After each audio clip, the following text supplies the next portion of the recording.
Adapun masalah bangunan di atas kuburan, kita akan bacakan jamaah sekalian fatwa dari Majelis Tarjih dan Tajdid Pengurus Pusat Muhammadiyah. Ada sebuah pertanyaan yang disampaikan, ada 3 pertanyaan. Ya, pertama, apakah nama, tanggal lahir, tanggal wafat, dan doa-doa untuk mayit di sisi kuburnya termasuk larangan Rasulullah yang harus ditinggalkan? Pertanyaan pertama jemaah, menulis nama, tanggal lahir, tanggal wafat, dan doa-doa untuk mayit di sisi kuburnya, apakah termasuk larangan Rasulullah yang harus ditinggalkan?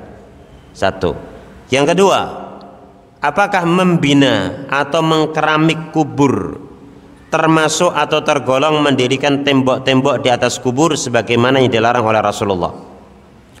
Pertanyaan ketiga, kalau kedua pertanyaan saya di atas termasuk larangan yang harus ditinggalkan, apakah adakah dalil lain yang membolehkan dengan alasan sebagaimana yang saya maksudkan, agar tidak mudah dibongkar, agar mudah diziarahi?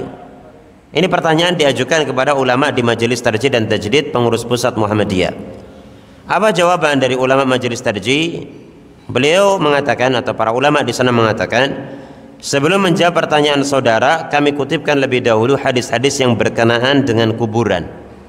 Hadis pertama yang dikutip oleh Majelis Tarjih adalah hadis riwayat Imam Muslim, ya, nomor 968, ya.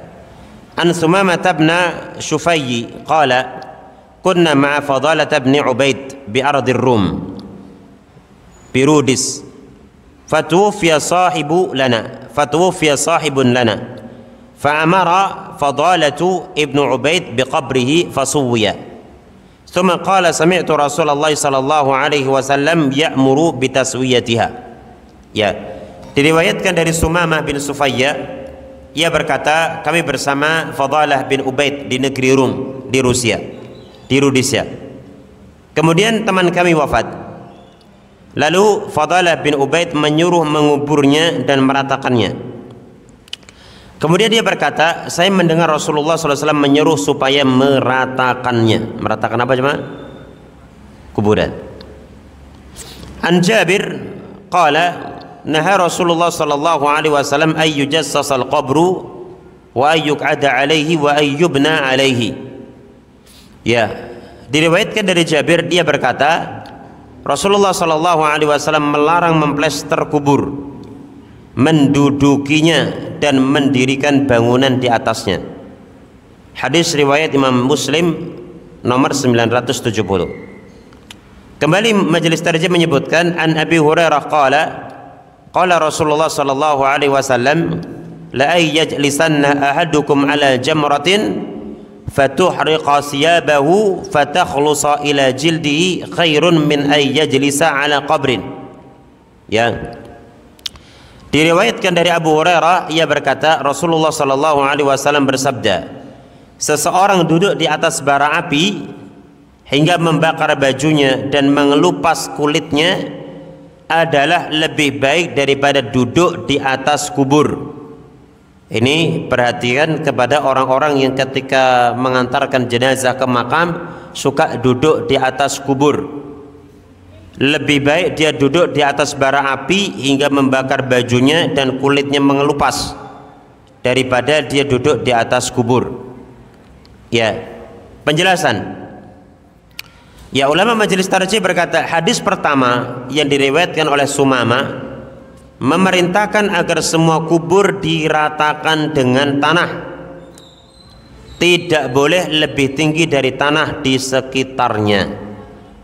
Ya, hadis kedua yang diriwayatkan oleh Jabir melarang memplester kubur, duduk di atasnya dan mendirikan bangunan di atasnya. Ya, kata Majelis Tarjih berikutnya, hadis ketiga menegaskan kembali larangan duduk di atas kubur dengan cara membandingkan bahwa duduk di atas bara api lebih baik daripada duduk di atas kubur.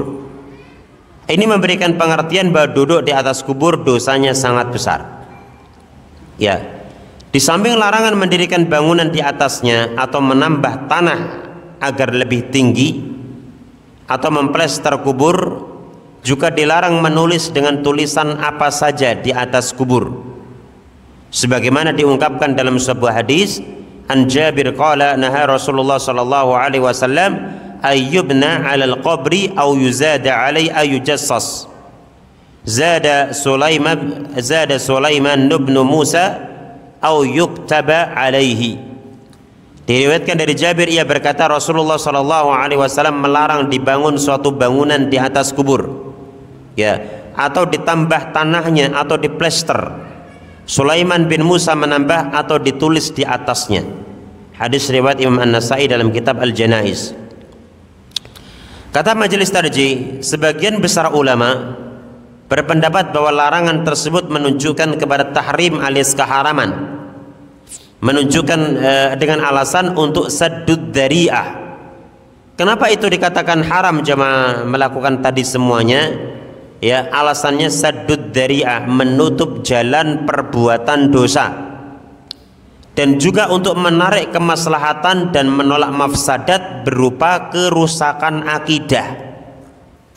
Ya, dilarang mendirikan bangunan, memplester dan meninggikan tanah karena dikhawatirkan di masa yang akan datang kubur tersebut dianggap mempunyai kekuatan, sehingga perlu dipuja-puja dan diberi sesaji, dan mungkin juga dimintai pertolongan dan sebagainya, sebagaimana terjadi umat dahulu yang menyembah berhala-berhala. Nah, bagaimana pandangan majelis tarjih jamaah?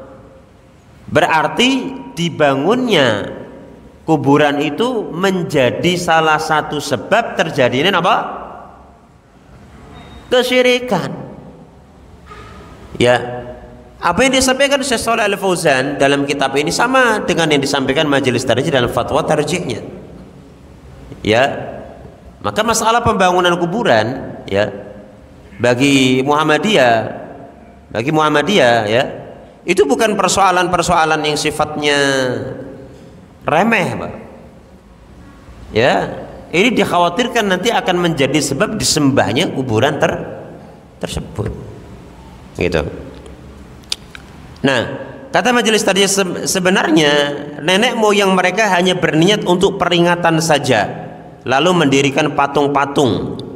Tetapi cucu-cucunya tidak mengerti tujuan yang sebenarnya, lalu mereka mengagung-agungkan dan menyembahnya. Ya, karena itulah sebaiknya meninggalkan larangan-larangan tersebut, sebab kami tidak menemukan satu hadis pun yang memberikan jalan atau memperbolehkan membangun bangunan di atas kubur, memplester atau meninggikan kubur. Fatwa tarjih yang dirilis pada tahun 2007. Oke, jelas sampai sini.